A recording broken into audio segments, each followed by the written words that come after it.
ভারতের সরকারি হিসেব অনুযায়ী 2024 সালে এখনো পর্যন্ত মোট 295 জন বাংলাদেশিকে দেশে ফেরত পাঠানো হয়েছে।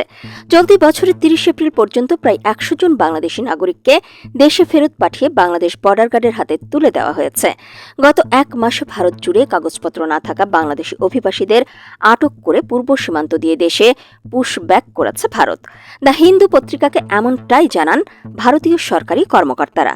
এরই মধ্যে একটি ঘটনার উল্লেখ করে বলা হয়েছে, গুজরাটে কাগজপত্র না থাকা 300 বাংলাদেশিকে আটক করে গত 4 মে দুটি এয়ার ইন্ডিয়ার ফ্লাইটে ত্রিপুরার আগরতলায় আনা হয়। পরে তাদেরকে স্থল সীমান্ত পথে বাংলাদেশে পাঠানো হয়। তাদের মধ্যে 200 জন ছিল নারী ও শিশু। এর আগে গত 26 এপ্রিল গুজরাট পুলিশ আহমেদাবাদ ও সুরাট থেকে 1000-এর বেশি সন্দেহভাজন বাংলাদেশিকে আটক করে। বাংলাদেশের ডেইলি স্টার পত্রিকার বরাতে জানা গেছে, গত 8 মে বাংলাদেশ সরকার ভারতের কাছে একটি চিঠি পাঠিয়ে মানবিক উদ্বেগ প্রকাশ করেছে। এতে বলা হয়, ভারত যেন আনুষ্ঠানিক প্রত্যাবাসন প্রক্রিয়া অনুসরণ করে নাগরিকদের ফেরত পাঠায়। তবে ভারতের পররাষ্ট্র মন্ত্রণালয় এ বিষয়ে এখনো কোনো মন্তব্য করেনি।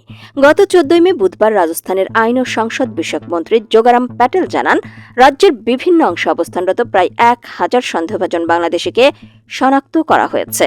তিনি বলেন, প্রথম দফায় 148 বাংলাদেশিকে যোধপুরে এনে সেখান থেকে বিমানযোগে কলকাতা পাঠানো হয়েছে।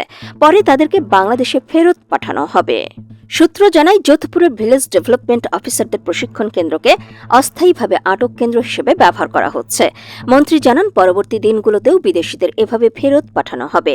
এদিকে গত 10 মে আসামের মুখ্যমন্ত্রী হিমন্ত বিশ্ব শর্মা গুয়াহাটিতে এক সংবাদ সম্মেলনে বলেন, অনুপ্রবেশ ঠেকাতে সরকার লিগ্যাল প্রসেস বাদ দিয়ে সরাসরি পুশব্যাক কৌশল বাস্তবায়নের সিদ্ধান্ত নিয়েছে।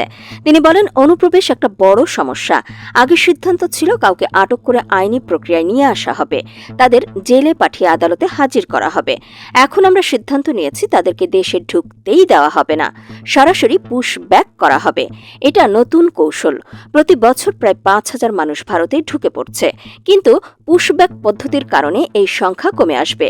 বাংলাদেশ সরকারের উদ্বেগের বিষয়ে এক ভারতীয় কর্মকর্তা বলেন, এরা তো তাদেরই নাগরিক, তাই তাদের গ্রহণ করাই উচিত। 2024 সালের আগস্টে বাংলাদেশের রাজনৈতিক পট পরিবর্তনের পর ভারতের কেন্দ্রীয় স্বরাষ্ট্র মন্ত্রণালয়ের নির্দেশে দেশটির রাজ্যগুলোতে অবৈধভাবে অবস্থানরত বিদেশিদের বিরুদ্ধে অভিযান শুরু হয়। গত 22 এপ্রিল পেহেলগামে সন্ত্রাসী হামলার পর এই অভিযান আরও জোরদার করা হয়।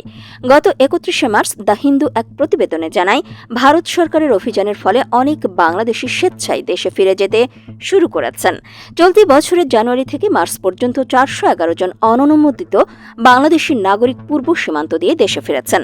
2024 সালের জানুয়ারি থেকে জুলাই পর্যন্ত এই সংখ্যা ছিল 337। তবে আগস্ট 2024 থেকে চলতি বছরের 21 মার্চ পর্যন্ত এই সংখ্যা দাঁড়ায় 906-এ। ভারত বাংলাদেশ সীমান্তের মোট দৈর্ঘ্য 4096.7 কিলোমিটার। এর মধ্যে 3232.21 কিলোমিটার এলাকা ঘিরে কাঁটা তারের বেড়া নির্মাণ করা হয়েছে।